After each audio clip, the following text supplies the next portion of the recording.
Ya, dan masih di dialog special report mengenai Kartu Indonesia Sehat yang menjadi program kesehatan Presiden Joko Widodo. Dan saya juga masih bersama narasumber saya di sini. Baik, kita lanjutkan.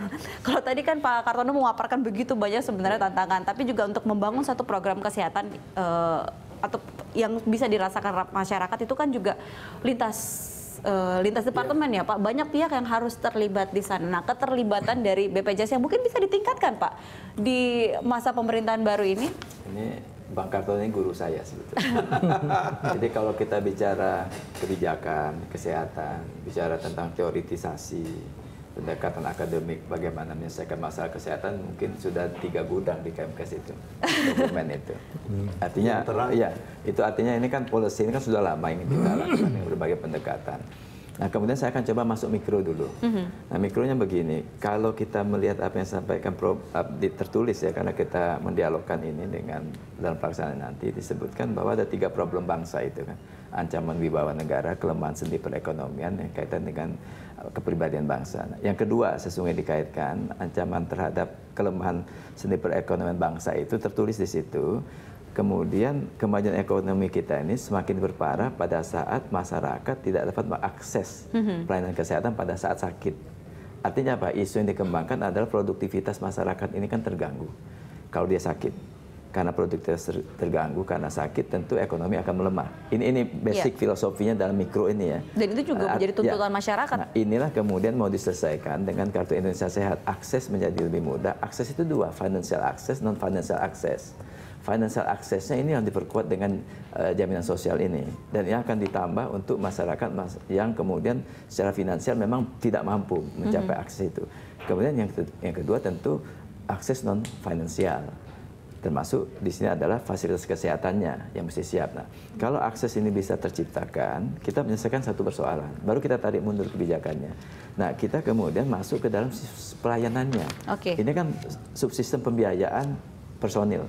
Kemudian bagaimana pelayanannya? Nah, sistem pelayanan Pak Kartono pada saat Ketua ID itu sudah menyampaikan bahwa kalau kita ingin subsistem pelayanan ini baik, maka perkuat layanan tingkat pertama. Baik. Layanan di puskesmas, dokter keluarga. Nah, di sini kembangkan lebih lanjut tarik ke belakang.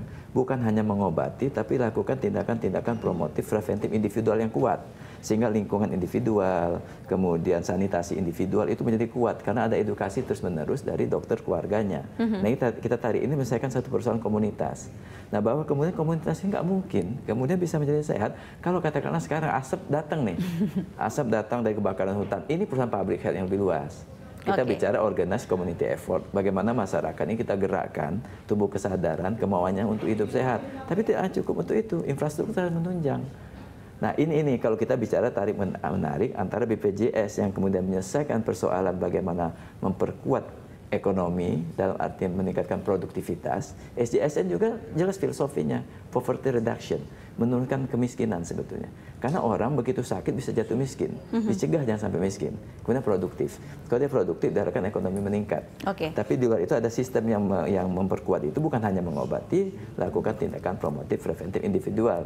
Pak Kartono dan konsep dokter keluarganya dulu kan terus menjalankan ini. Konsepnya sudah ada, kebijakan banyak. Sekarang bagaimana menjalankan? Ini waktunya dengan adanya organ yang namanya BPJS ini, kemudian ada biaya gotong royong, memungkinkan satu soal upaya kesehatan individu selesai, baru kita tarik upaya kesehatan masyarakat. Tapi ini sih sebenarnya yang diharapkan dari pemerintahan baru, apakah ada kebijakan yang mungkin policy yang perlu ditambah lagi atau, untuk menguatkan komitmen pemerintah dan juga membantu BPJS dalam memberikan jaminan sosial? Ya, yang dihitung sekarang bahwa mereka yang miskin nirpur ya, rentan miskin karena sakit, begitu sakit dia jatuh miskin, artinya program poverty reduction harus terjadi, mencegah jatuh miskin itu terjadi. Sekarang ini jumlahnya 96,7 juta misalnya. Nah, pemerintah kemudian sekarang melihat yang baru bisa di cover karena tentu ada pertimbangan fiskal 86,4 juta.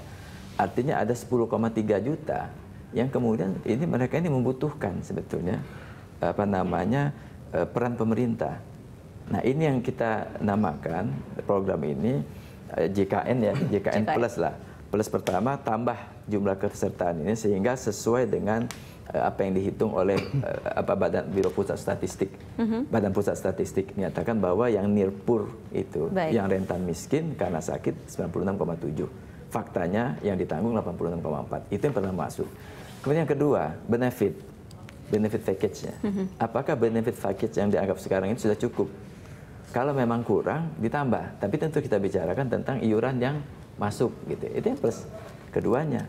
Nah, plus ketiga bisa juga tadi yang Pak Kartono sampaikan, bagaimana bukan cuma bicara tentang mengobati, tarik ke belakang. Promotif preventifnya harus kuat. Sekali lagi, kita memperkuat pembiayaan kapitasinya. Ya, intinya semuanya tentunya dari semua pihak untuk kita sama-sama harus bersama-sama untuk menyongsong semoga bisa tercapai ya Indonesia sehat ini. Kita menaruh harapan di pemerintahan baru dan juga tentunya ini tergantung juga besok siapa yang akan menjadi Menteri Kesehatan. Apakah kemudian bisa menjalankan program visi dan misi dari Presiden Jokowi dan juga Wakil Presiden Yusuf Kala ini. Sayang sekali waktu kita sudah habis dan pemirsa kami akan kembali dengan special report Berita 1 TV menuju Indonesia Baru sesaat lagi. Tetap bersama kami.